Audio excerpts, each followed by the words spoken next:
Hi,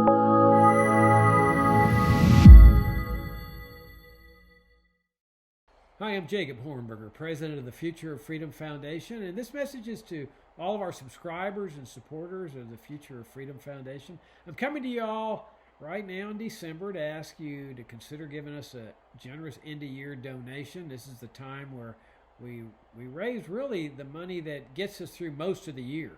We get donations all year long, but it's in December that y'all help us out in the biggest way to get us through the coming year. For 32 years, as y'all know, we've got a foundation here that promotes the principled and compromising case for the free society. We think this is the methodology, the best methodology for achieving a free society, raising people's vision to what freedom really means. And we've never been willing to accept some kind of warmed over serfdom that comes with just reforming the welfare warfare state. We want freedom, and we want to fight against these people who are destroying our freedom and who continue to destroy our freedom. Okay, things are bad with this pandemic, but things were just as bad before. They've made it worse with the pandemic. There's no question with their lockdowns and their mandates and so forth. But things were bad even before then. They've been bad for a long time. Look what they've done with our money. They've destroyed our monetary system. You know, prices are soaring through the roof right now. We said this was going to happen when you have out-of-control federal spending and debt. But it's not just right now when you see prices soaring across the board. They have debased our money for decades. They've essentially destroyed what was the finest monetary system in history, one that was established by the Constitution and which they abandoned without even the semblance of a constitutional amendment. Look what they've done to the mindset of charity that once characterized America. I mean, you've got now this mindset of government dependency all across America, where there's this belief, this conviction that if we didn't have Social Security and Medicare and Medicaid and farm subsidies and food stamps and the like, that people would be dying in the streets with illness and starvation and stuff. That's what they've done with these socialist programs. America had a good founding economic system, one where people kept everything they earned and they decided what to do with it. There was no mandatory charity whatsoever. This was one of the good founding principles. Now, I know there were some bad founding principles, slavery, tariffs, women's rights, and so forth, but there were some good founding principles, and what we need to do in this country is do some serious soul searching, and crises lend themselves to that kind of soul searching, with the idea that maybe there can be a great awakening among the American people, and they can see a way out of the statist morass in which the statists have plunged us. You've got a system where governments at all levels control the most minute aspects of economic affairs, and in the process suppress economic vitality. The concept of free enterprise was a system where enterprise was entirely free of government control and revolution. That's what made it so revolutionary, so radical. You've got a drug war that's one of the most vicious government programs in history.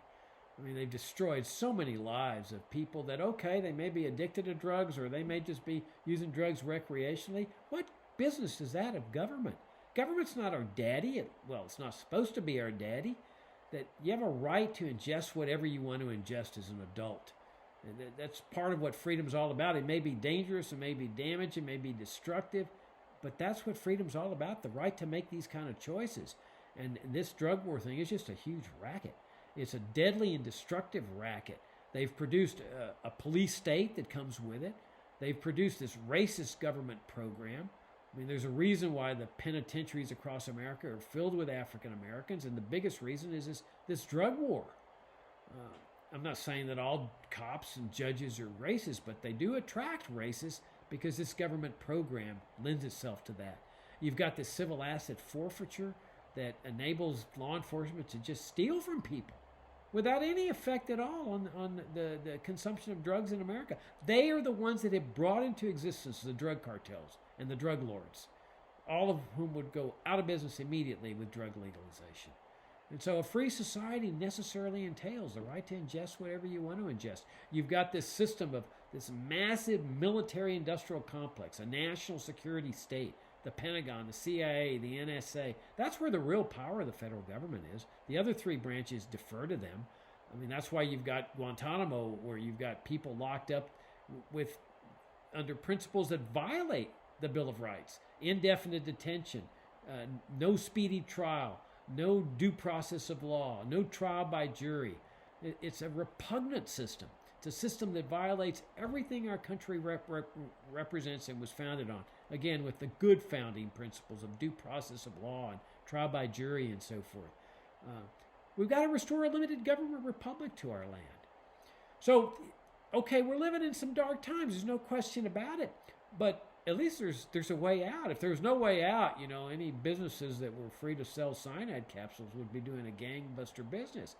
I mean, people would be checking out even more so than they are right now with the soaring suicide rates, which don't surprise me at all. But there's a way out of this. There's a light in this darkness, and that light's getting shining brighter and brighter because more and more people are gravitating to it, and that light is libertarianism.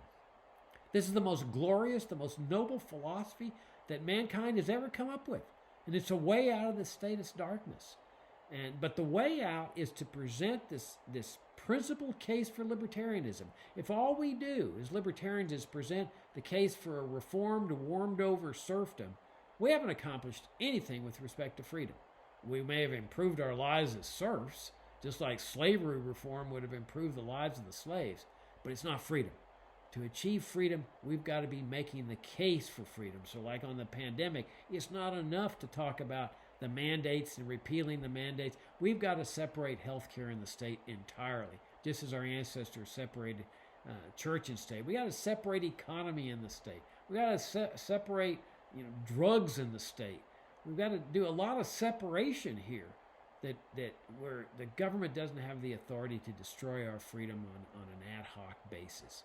So that's what we do here at FFF. And we do it with the written word. We do it with the spoken word. We've got various programs where we do it. As you all know, we've had some Zoom conferences that stress these principles. But in order to do that, we need your support, obviously. So I hope you'll consider giving us your end-of-year support. I know those of you, there are some of you that have already donated to us. Thank you very much. You'll be getting your letters from me. And those of you that donate over $250 get a personal video message from me to the members of the FFF Freedom Club.